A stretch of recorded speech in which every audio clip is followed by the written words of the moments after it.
Je pense qu'il faut introduire une discipline dans la déontologie astrologique. Alors je sais que la VDAF, il y a 25 ans, a essayé de le faire, avec un code de déontologie. Mais ce code de déontologie il lui manque une pièce fondamentale, c'est la validation de la recherche. La validation donc des propos tenus, des raisonnements tenus. Les astrologues ne valident pas ce qu'ils disent.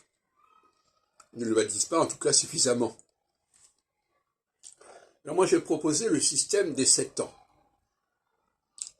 Quand vous dites quelque chose qui existe à un moment donné, vous devez vérifier 7 ans en amont et 7 ans en aval.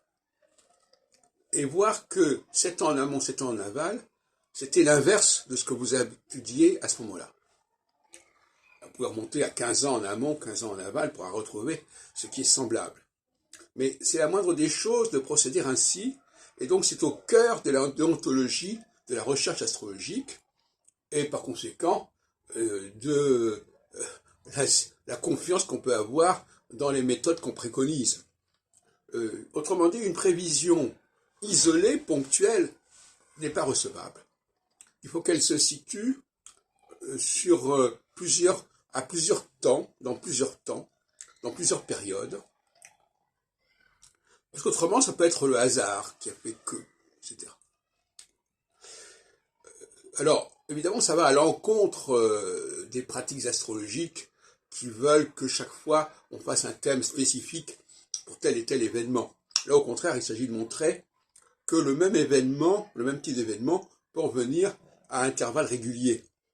Et donc, on n'a pas besoin, chaque fois, de dresser le thème, puisque finalement, quand on saute de 7 ans en 7 ans, ou de 15 ans en 15 ans, à peu près, hein. En réalité, c'est pas ces chiffres-là. Ça peut être 14 ans, puisque c'est le cycle de Saturne qui est en jeu.